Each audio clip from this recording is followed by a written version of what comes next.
지난 11월 17일 목요일은요, 대입 수능 시험이 있던 날이었습니다. 고3 자녀들을 둔 부모님들과 함께 온종일 기도회로 함께 했는데, 저는 당시 에베소서 말씀을 가지고 간단하게 말씀을 전했습니다. 에베소서 1장 6절을 보면 이렇게 말씀합니다. 이는 그가 사랑하시는 자 안에서 우리에게 거저 주시는 바 그의 은혜의 영광을 찬송하게 하려는 것이라 라고 말씀합니다.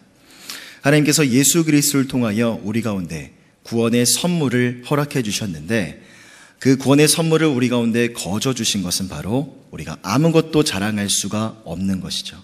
오직 하나님의 그 은혜의 영광을 찬양하고 송축하는 것, 그것이 바로 우리에게 구원의 선물을 허락하신 하나님의 유일한 목적이었던 것입니다. 웨스트민스터 소유리 문답 제1문에서도 이렇게 말하죠. 사람의 제1되는 목적은 무엇인가? 그것은 바로 하나님을 영화롭게 하는 것이고 그를 영원토록 즐거워하는 것이라고 말합니다. 그렇기 때문에 우리 자녀들이 치렀던 그 수능 시험은요, 지금까지 우리 아이들이 살아왔던 모든 시간들을 평가받는 검증의 시간이 아니라, 또 시험 성적에 따라서 앞으로의 모든 인생이 결정되는 것도 아니라는 것이죠. 단지 우리 아이들이 인생 속에서 걸어가는 하나의 과정임에 불과하다는 것이 제가 그날 전했던 제 설교 메시지의 핵심 요지였습니다. 이처럼 우리 인생을 돌아보면 참으로 많은 시험들을 거쳐왔습니다. 청년들의 경우 아직까지도 캠퍼스와 직장과 일터 속에서 끊임없는 생존의 시험을 치르고 있죠. 그런데 우리의 인생에 있어서 시험이 참으로 많다라고 말할 수 있을 때에는 그 시험은 주로 우리의 믿음과 신앙과 직결될 때가 많이 있습니다. 그런데 이 시험은요, 절대적인 가치를 가지고 있습니다. 즉 절대평가인데, 누가 우리의 삶을 평가하는 거 하니 바로 하나님께서 우리의 인생 가운데 시험을 허락하시고 그 시험을 통해 우리의 믿음과 우리의 신앙을 평가하신다는 것입니다. 예컨대 모리아산에서 독자 아들 이삭을 하나님께 바쳐야 했던 아브라함의 이야기, 그리고 자신을 죽이려고 했던 형들을 다시 만났던 요셉의 이야기, 원인을 알 수가 없는 고통과 질병으로 인하여서 고통 가운데 있었던 죽음과 사투를 벌여야만 했던 욥의 이야기, 이 모든 것들은 바로 하나님께서 그들에게 마련하신 시험의 장이었던 것입니다. 그리고 이들의 이야기가 우리에게 말해주는 것이 있죠. 바로 우리의 삶에도 시험을 허락하신 이가 있고, 우리도 저들처럼 그 시험을 능히 감당할 수 있으며 그 시험을 잘 견뎌냈을 때에는 우리의 삶에 놀라운 은혜와 축복이 주어지게 된다는 것입니다. 그것을 고린도전서 10장 13절에서는 이렇게 말씀하고 있습니다. 우리 함께 한 목소리로 읽어보겠습니다. 시작. 사람이 감당할 시험 밖에는 너희가 당한 것이 없나니 오직 하나님은 미쁘사 너희가 감당하지 못할 시험 당함을 허락하지 아니하시고 시험 당할 즈음에 또한 피할 길을 내사 너희로 능히 감당하게 하시느니라 라고 말씀합니다. 하나님은요, 우리가 감당할 수 있는 시험을 허락하시고 시험 당할 즈음에 시험을 던져 놓으시고 나몰라라 하시는 게 아니라 피할 길을 내어주신다라고 말씀합니다. 그리고 하나님의 도우심을 힘입어서 우리가 능히 감당할 수 있게 된다는 것이죠.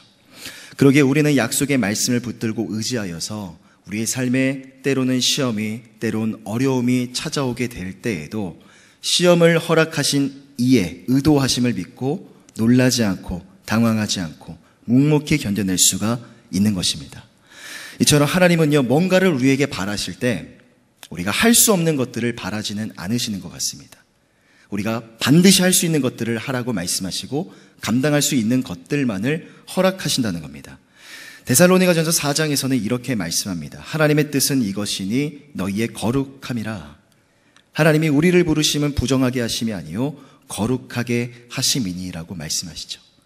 이 데살로니가서의 말씀에도 거룩에 대한 하나님의 뜻과 의도하심이 묻어나고 있는데, 여기서 두 가지를 우리에게 말씀해주고 있죠. 첫째로, 거룩함은 권면이나 권유가 아니라 바로 하나님의 뜻이고 하나님의 명령이라는 겁니다.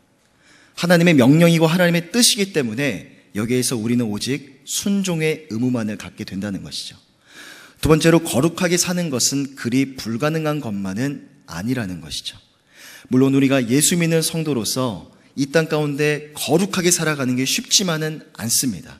그러나 하나님은 서두에 얘기했던 것처럼 불가능한 것들을 우리에게 원하시는 게 아니라 우리가 가능한 것들을 우리에게 요구하시기 때문에 내가 거룩하게 살기로 결단했다면 하나님께서 거룩하게 살 수 있도록 힘과 능력과 지혜를 우리 가운데 허락해 주신다는 사실입니다.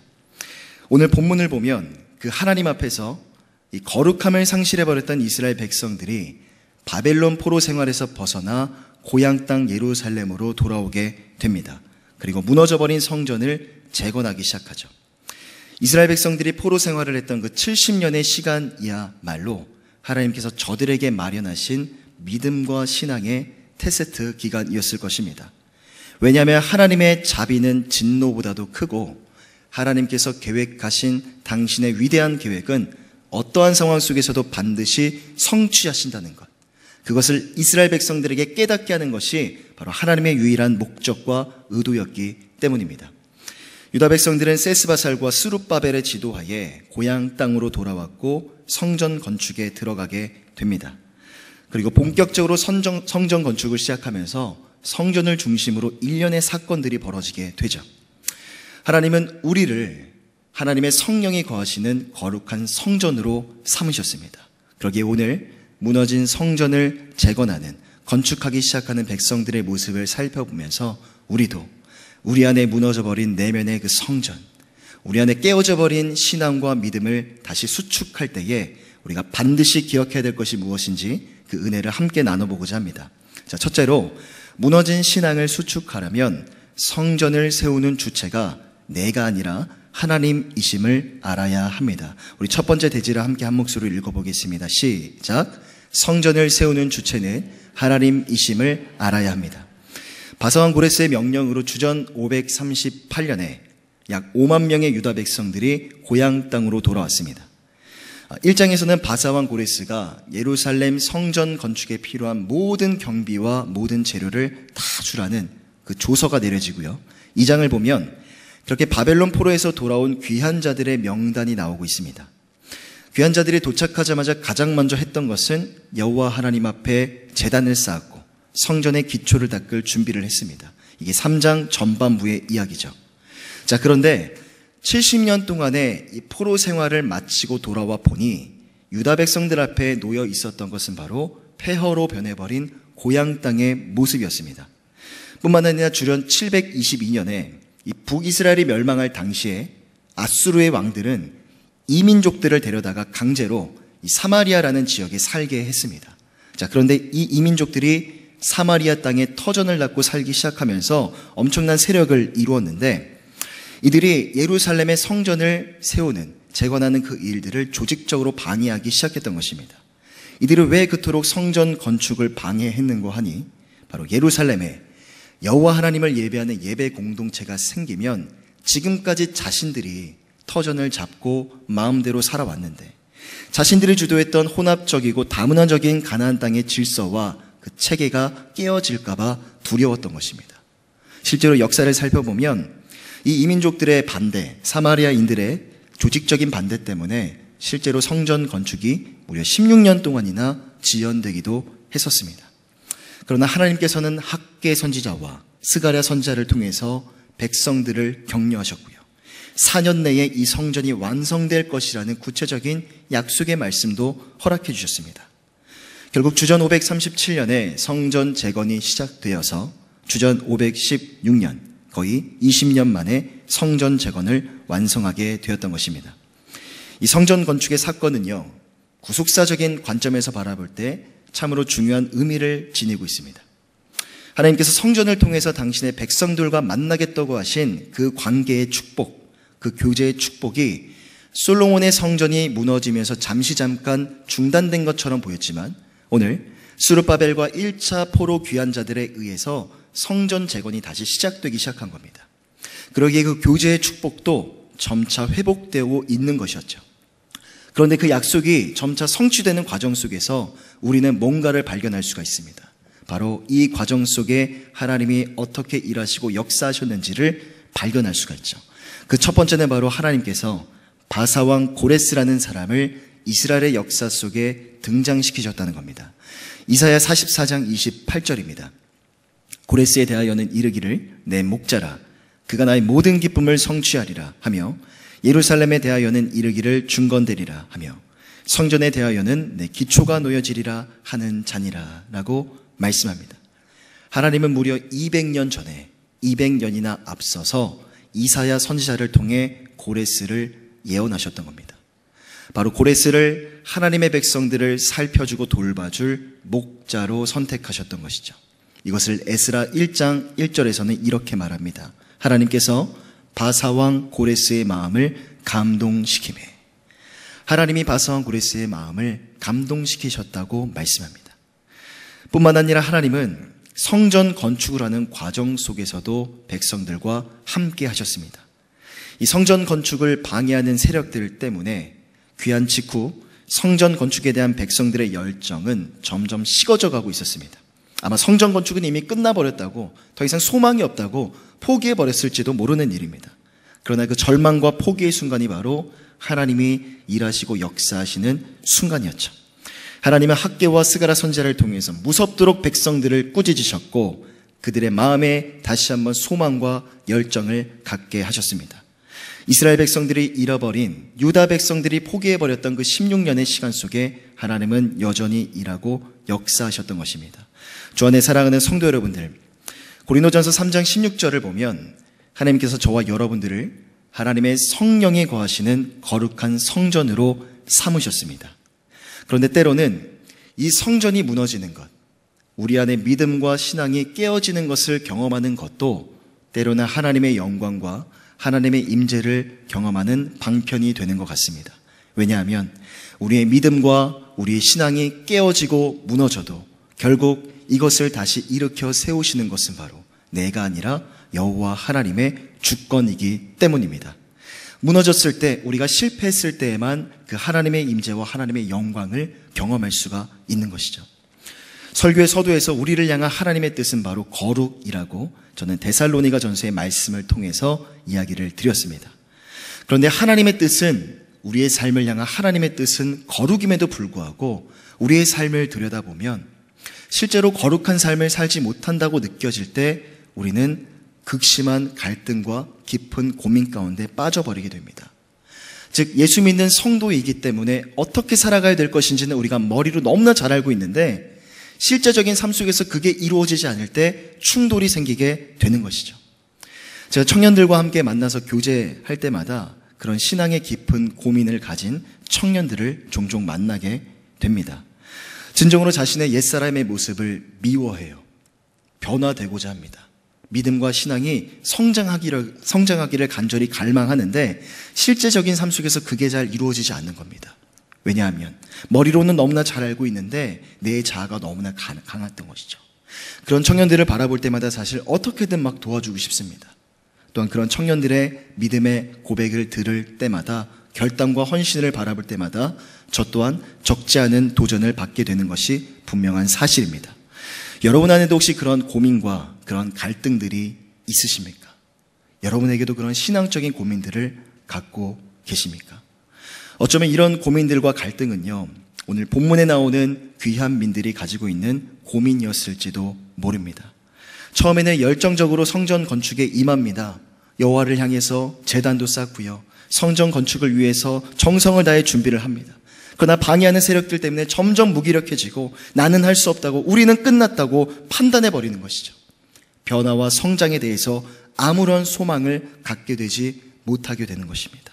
그런데 하나님은요, 우리의 그런 갈등과 깊은 고민 가운데 있을 때에도 변함없는 사랑으로 우리의 삶을 붙드시고 안전한 길 가운데로 우리의 삶을 인도해 가시는 것입니다. 그리고 그 깊은 인고의 시간 속에서도 하나님은 우리 내면에 무너진 성전과 깨어진 믿음과 신앙을 아름답고 튼튼하게 세워 나가시는 것이죠. 마치 유다 백성들이 잃어버린 16년의 시간 속에서 하나님은 멀리 떠나셨던 것이 아니라 숨어있는 역사 속에서 하나님은 여전히 일하시고 역사하셨던 것처럼 말입니다. 하나님께서 우리를 거룩한 성전으로 삼으셨다는 말은요, 바로 우리 내면에 있는 우리 안의 성전의 주인이 내가 아니라 하나님이라는 것을 의미합니다. 또 하나님께서 저와 여러분들을 거룩한 성전으로 삼으셨다는 것은 이미 우리가 거룩한 사람이 되었다는 것, 즉 신분상의 거룩을 의미하는 것과도 같습니다. 그러기에 내가 신분상 의로운 사람, 신분상 이미 거룩한 사람이 되었기 때문에 내가 삶 속에서도 생활 속에서도 거룩하게 살아야겠구나라는 자긍심과 긍지를 갖게 되는 것이죠. 결코 부담이 아닌 겁니다. 거룩에 대한 멍에나 무거운 짐이 아니라 내가 예수 그리스도의 의로 말미암아, 내 의가 아니라 예수님의 의로 말미암아 거룩한 사람, 의인이 되었기 때문에 내가 삶 속에서도 거룩한 사람, 예수님의 그 복음에 합당한 자의 모습으로 살아야겠구나라는 기대와 소망을 갖게 되는 것입니다. 그러기에 살아가는 성도 여러분들, 진리의 성령 안에서 참된 자유함을 누리며 살아가는 저와 여러분들이 다 되셨으면 좋겠습니다. 우리의 믿음과 신앙은요, 언제든지 무너질 수 있습니다. 언제든지 쓰러지고 좌절할 수가 있죠. 그게 너무나 당연한 것입니다. 그러나 우리의 믿음과 신앙이 쓰러지고 넘어지고 좌절한다 할지라도 그때마다 하나님 앞에 나아가서 거룩을 향한 제단을 계속해서 쌓아가시기를 바랍니다. 내가 아니 하나님의 의지와 하나님의 주권이 내 믿음과 내 신앙을 수축해 가신다는 사실을 믿음의 눈으로 바라보시기를 바랍니다. 그때 여러분 안에 있는 이 거룩함에 대한 갈등과 부담감과 그 무거운 멍에가 하나님께서 아름다운 자긍심과 긍지와 소망으로 변화시켜 주셔서 예수 그리스도를 닮아가는 이 거룩한 성화의 길을 향해 넉넉히 나아가게 하실 줄 믿습니다. 우리 한 번 더 좌우 앞에 계신 분들 향해 이렇게 축복하겠습니다. 당신의 성전은 지금도 건축 중입니다. 당신의 성전은 지금도 건축 중입니다. 둘째로 무너진 신앙을 수축하려면 바로 잃어버린 감사와 찬양을 회복해야 합니다. 우리 두 번째 대제를 함께 읽겠습니다. 시작. 에스라 3장 10절을 보면 이렇게 말씀합니다. 건축자가 여호와의 성전의 기초를 놓을 때에 제사장들은 예복을 입고 나팔을 들고 아삽 자손 레위 사람들은 재금을 들고 서서 이스라엘 왕 다윗의 규례대로 여호와를 찬송하되 라고 말합니다. 자, 성전 건축을 위한 7개월 동안의 모든 준비가 마쳐지고 드디어 성전 기공식이 열리게 됩니다. 성전을 건축하기 위한 기초석을 놓으면서 함께 병행했던 것이 있는데 그것은 바로 여호와 하나님을 향한 찬송이었습니다. 제사장들은 예복을 입고 나팔을 들었고요. 또 아삽 자손 레위 사람들은 재금을 들고 서서 여호와를 찬송했다고 말씀합니다. 자, 그런데 보통 레위인들이 하나님을 찬양할 때에는요, 비파와 수금과 재금, 이 세 가지 악기를 가지고 하나님께 찬양하는 것이 일반적인 관례였다고 합니다. 자, 그런데 오늘 본문을 보면 레위인들은 재금만을 가지고 하나님을 찬송했다고 말씀합니다. 또 10절의 후반부에 이스라엘 왕 다윗의 규례대로 여호와를 찬송하되라고 말씀은 하고는 있지만 실제로 다윗의 규례대로 드려진 찬양은 아니었던 것이죠. 왜냐하면 악기 가운데 수금과 비파가 준비되지 않았고 레위인들도 이방 나라에서 오랫동안 포로 생활을 하면서 그들의 연주 실력이 많이 저하되었기 때문입니다. 쉽게 말해서 수준이 매우 낮은 찬양이었던 것이죠. 그러기에 본문에서의 찬송은 외형적으로 볼 때에는 규례에 미치지 못하는 찬송이었어요.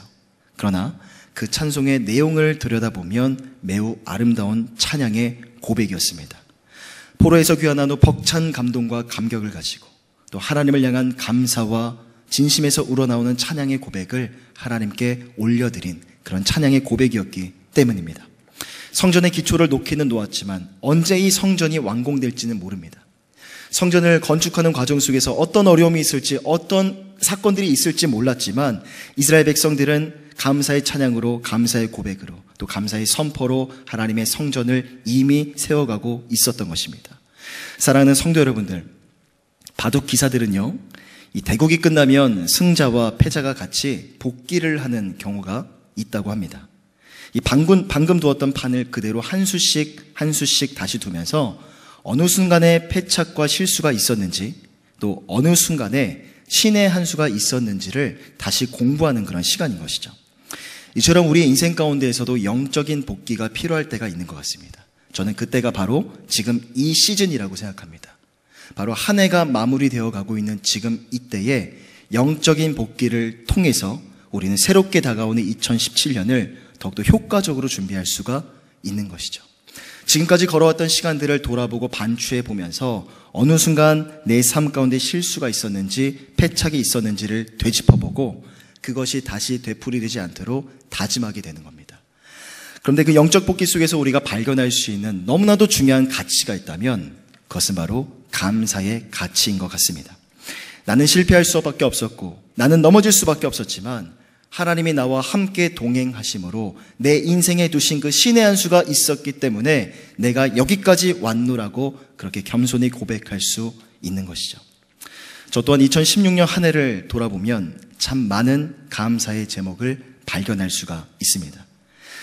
크게 두 가지를 이렇게 꼽아보자면 첫째로는 5월 달에 결혼을 해서 가정을 이룬 것과 또 10월 달에 목사 안수를 받은 것, 크게 두 가지가 하나님께 가장 감사한 기도 제목인 것 같습니다. 부족한 자에게 허락하신 하나님의 과분한 은혜였죠. 그런데 조금 더 자세히 들여다보면 제 삶 가운데 감사할 기도 제목이 너무나도 많이 있었습니다. 저희 청년들과 함께 주 1회 저녁에 모여서 기도회를 하고 있습니다. 매일 저녁에 1시간씩 기도회를 하고 있는데 나라 민족을 위해서 또 공동체를 위해서 간절히 기도하고 있습니다. 우리 청년들을 돌아보면 학교에서의 모든 학업을 마치고 또 직장에서의 일들을 마치고 돌아와서 저녁에 일주일에 한 번이지만 그 저녁 시간에 1시간씩 기도한다는 게 참 쉽지 않다는 것을 느꼈어요. 그런데 1년을 돌아보면 끝까지 그 자리를 지켰던 청년들이 있었습니다. 끝까지 신실함으로 강인하게 그 기도의 자리 가운데 머물렀던 청년들이 있었어요. 너무나 감사한 기도 제목이죠. 또한 저는 한 달에 한 번 미혼모 시설인 에라논에 가서 우리 이종무 장로님과 함께 예배를 드리고 있습니다. 그런데 자매들도 출산을 하면 곧 퇴소를 하기 때문에 제가 자매들을 만나서 복음을 전할 수 있는 기회가 그리 많지 않았습니다.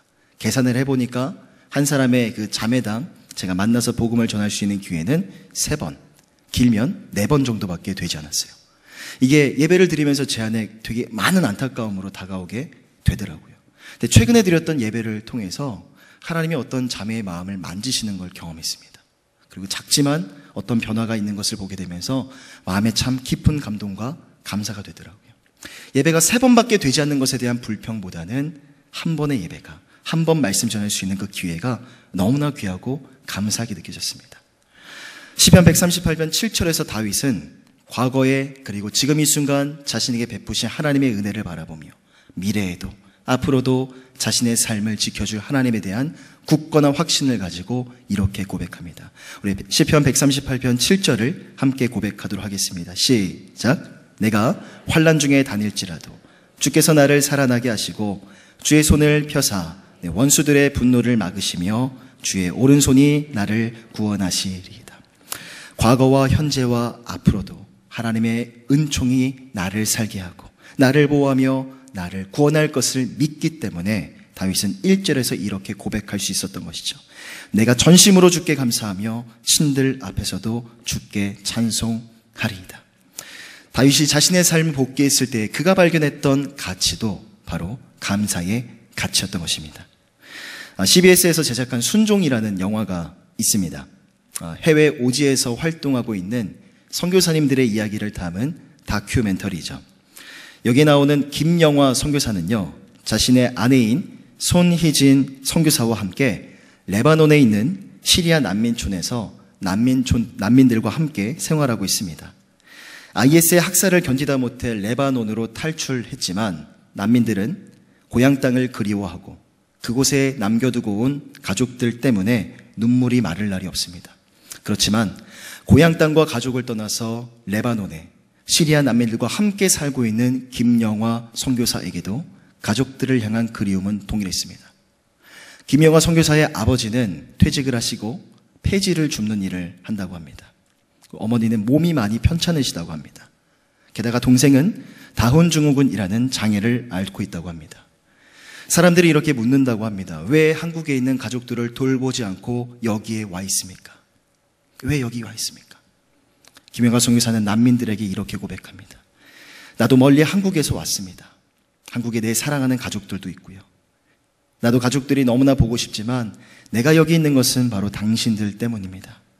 하나님이 당신들을 사랑하시기 때문에 나도 당신들을 사랑합니다. 내 가족들은 나와 멀어졌지만 하나님께서 또 다른 시리아의 가족을 나에게 주셨습니다. 그게 바로 여러분들입니다. 그리고 영화 속에서 김용화 선교사는 이렇게 혼자서 찬양으로 고백합니다. 한량없는 은혜, 갚을 길 없는 은혜, 내 삶을 애워싸는 하나님의 은혜, 나 주저함 없이 그 땅을 밟음도 나를 붙드시는 하나님의 은혜. 하나님이 주신 그 한량없는 은혜, 갚을 길 없는 은혜에 너무나 감사하여서 하나님이 자신에게 주신 그 사명에 순종할 수밖에 없었던 것이죠. 바로 이 김영화 선교사는 지금 이 순간에도 그 감사와 순종의 가치를 붙들고 레바논 땅에 시리아 난민 캠프 가운데 우는 자들과 함께 울며 의와 평강과 희락으로 충만한 하나님의 나라를 삶으로 살아내고 있습니다. 주 안에 사랑하는 성도 여러분들, 혹자는 감사에 대해서 이렇게 말합니다. 감사의 마음은 얼굴을 아름답게 만드는 훌륭한 끝손질이다. 그런데 감사가 어찌 우리의 외면에 보이는 얼굴만 아름답게 만들겠습니까? 감사는 바로 우리 내면의 모습까지도 아름답게 만드는 놀라운 능력을 가지고 있죠. 혹시 여러분 안에 지금 이 순간 감사의 가치를 잃어버린 분이 혹시 계십니까?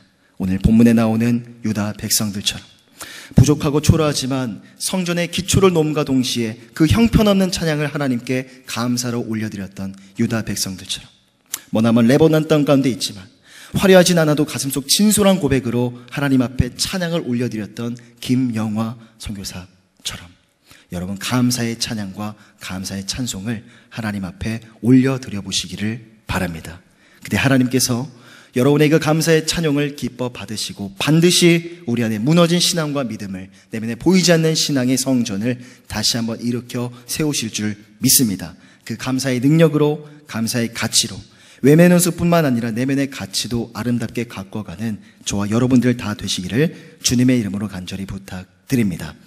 마지막 세 번째로요, 우리 안에 무너진 신앙을 수축하려면 바로 새 노래와 새 고백으로 하나님 앞에 제단을 쌓아야 합니다. 우리 마지막 세 번째 대지를 함께 읽겠습니다. 시작.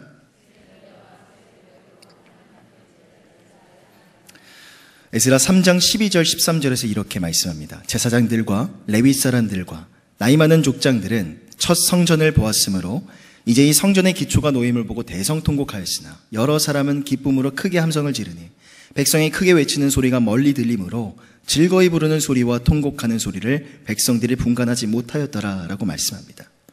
유다 백성들이 성전의 기초를 놓으면서 즐거워하는 자들과 슬퍼하는 자들로 무리가 나뉘어지게 됩니다. 13절을 보면 즐거이 부르는 자의 소리와 통곡하는 소리들을 도저히 분간하지 못했을 정도라고 말하죠. 여기서 슬퍼하는 사람들은요, 나이가 아주 많았던 노인들이었습니다.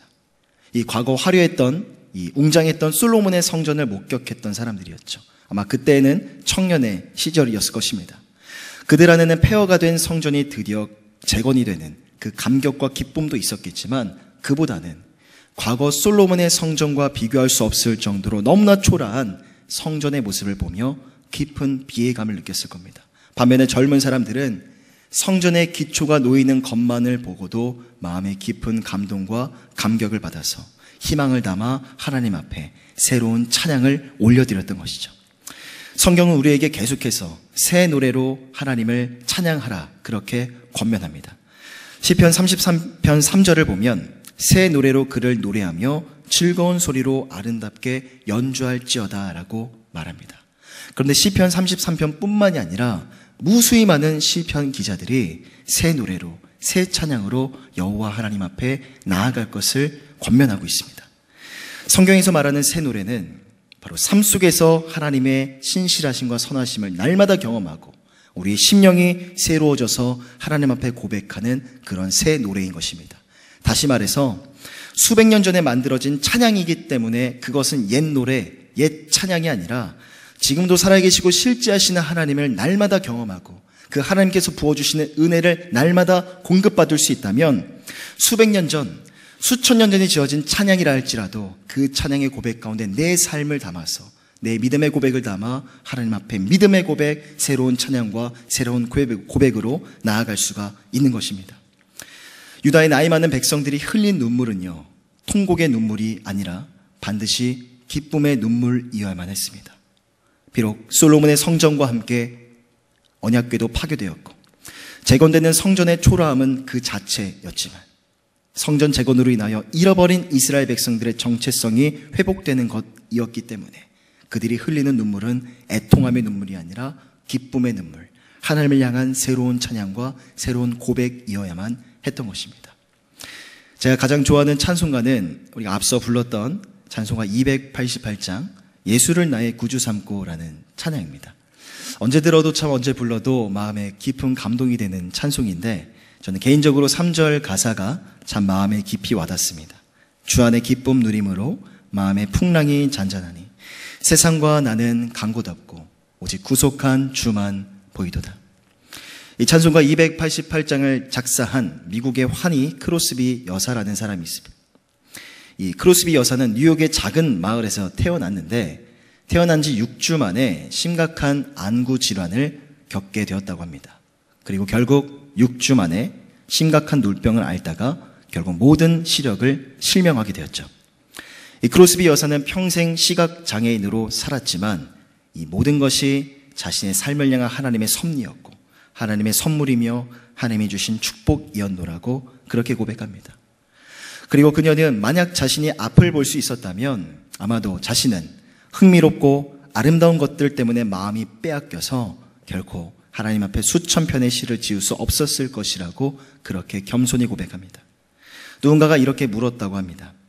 크로스비, 하나님께서 당신에게 많은 은사를 주셨는데 거기에 한 가지만 더해서 두 눈을 볼 수 있게 해주셨다면 얼마나 좋았겠습니까? 근데 크로스비 여사가 이렇게 대답했다고 합니다. 만약 내가 태어났을 때 하나님께 한 가지 부탁을 할 수 있었다면 나는 아마도 지금과 같이 소경으로 태어나게 해달라고 구할 것입니다. 왜냐하면 내가 영화로운 하늘나라에서 뵙게 될 주님의 얼굴이 제가 가장 처음 보는 얼굴이기를 원하기 때문입니다.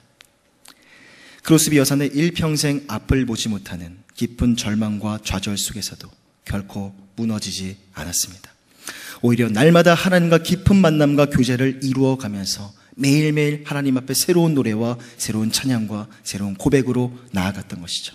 결국 그녀는 살면서 8,000편이 넘는 찬송시를 지었고 95년의 생애를 하나님을 향한 찬양 속에서 살아갈 수가 있었던 것입니다. 주 안에 사랑하는 성도 여러분들, 유다 백성들이 고향 땅 예루살렘으로 돌아왔을 때 그들의 시작은 너무나 훌륭했습니다. 가장 먼저 하나님 앞에 번제를 쌓았고 초막절의 절기를 지켰습니다. 여기까지 인도하신 하나님의 은혜 앞에 감사한다는 믿음의 행위였고 믿음의 고백이었던 것이죠. 성전을 재건하는 것도 너무나 중요하지만 그보다 더 중요한 것은 바로 하나님과 관계를 회복하는 것이라고 믿었기 때문입니다. 또한 고향 땅에 돌아와서 가족을 돌보는 것도 너무나 중요했지만 이들의 삶은 철저하게 성전 중심적이었습니다. 무려 7개월 동안이나 넘게 성전 재건을 위한 기초 준비를 했던 것이죠. 그런데 그런 성전 재건을 향한 아름다운 열정도 어느덧 묵은 노래와 묵은 찬양과 묵은 고백이 되어버리고 말았던 것입니다. 성전 건축이 16년 동안이나 지연된 진짜 이유는요, 사마리아인들이 방해했기 때문도 아니고 바사 왕국의 협조가 미진해서도 아니었습니다. 성전 건축이 16년 동안이나 지연되었던 진짜 이유는 바로 하나님과 더 이상 교제하려고 하지 않는, 하나님을 더 이상 바라보려고 하지 않는 그들 안에 있는 영적 나태와 영적 게으름 때문이었던 것입니다. 그 영적인 나태와 게으름을 깨우기 위해서 하나님은 훗날 학사 에스라를 예루살렘 땅 가운데로 보내게 되는 것이죠. 가시적인 성전은 완성되었을지 몰라도 보이지 않는 성전의 성전다움을 채우기 위해서 하나님은 학사 에스라를 들어 사용하셨던 것입니다. 기독교는 종교가 아니라 관계라고들 말합니다. 우리가 이 땅에 성도로 살아간다고 하는 것은 단순한 종교 생활을 벗어나 우리 삶에 살아계시고 실제하시는 하나님과 인격적인 만남과 교제를 이루어가는 것, 즉 하나님과 생명의 교제 안에 살아가게 되는 것을 의미합니다. 하나님은 우리를 한 사람의 거룩한 성전으로 삼으셨습니다.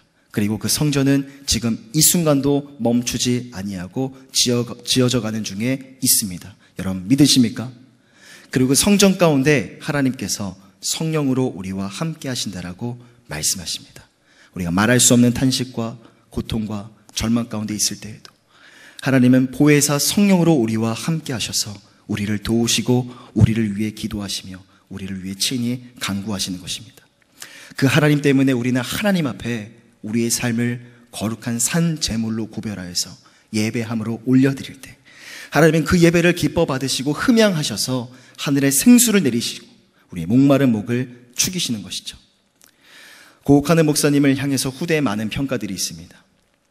제자 훈련에 평생을 바쳤던 옥하는 목사님 교회인 사랑의 교회가 분열되었으니 제자 훈련은 실패한 것이 아니냐, 혹자들은 그렇게 말합니다.